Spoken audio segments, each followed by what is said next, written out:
Hello everybody, here's something I'm trialling on the car just as an experiment. These are tyre valve ends. They have different colours in them, and watch what happens as I screw this on and it takes up the pressure. There we go. So the end's gone green, meaning there's plenty of air in there, and as the air drops in there that'll change colour, so we'll just see how that goes. Right, and here we are again in my garage. Once again I apologise for the state of my garage. Hey dog! I have ongoing issues with ninjas. Well, just one! Anyway, I took the bike in for a warrant today, or a WOF as we call it here, and it failed. So what I'm looking at here is, see if the camera can see it, rear brake pads.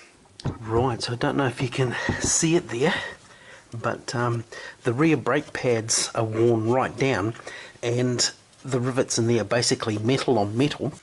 So I've had ongoing issues with what I thought was a noisy chain, and I've lubed it and lubed it and lubed it. This is a CRC product, TAC 2 adhesive lubricant. So I've lubed and lubed and lubed the chain, but the noise hasn't gone away. And now that I've gone and got the bike checked out for a WOF, I now know that it's metal on metal, and that is the sound that I've been hearing. So I've ordered some high performance brake pads to put on.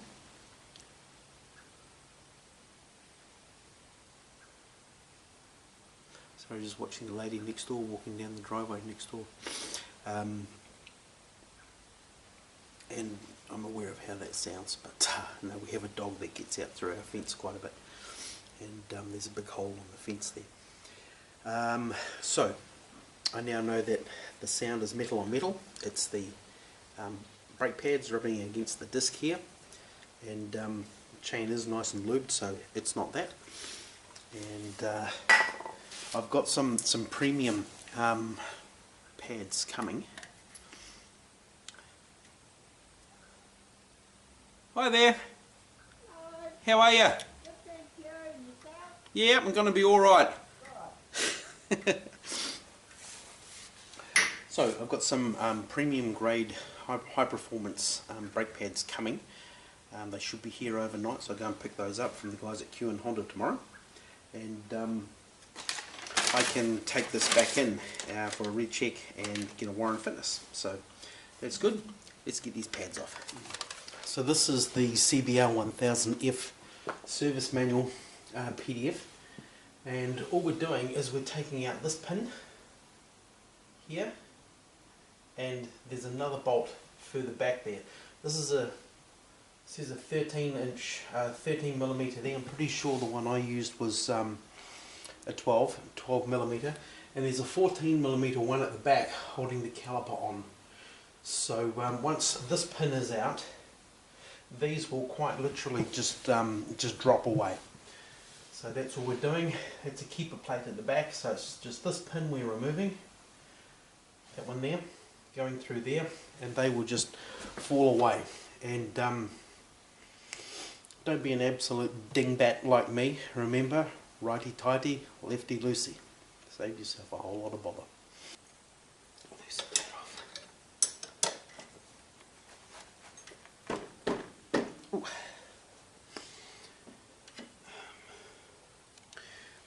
Right, well this one's a bit of a surprise. The pin through here that I need to remove, I don't know if you can see that, here, this pin here, I need to remove, is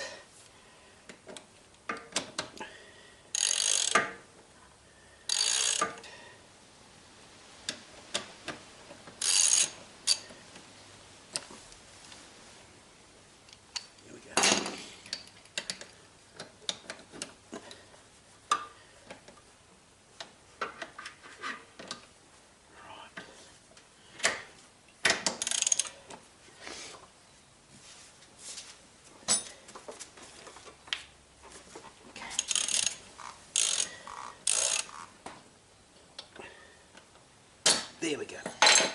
Oh, and the pad just fell out, so that's one of them. And there's the other one. So it's as simple as they come out. They are basically, if you can see those on there, looks like there's a little bit of pad there, but effectively that's nothing. So that's the pads out. Awesome.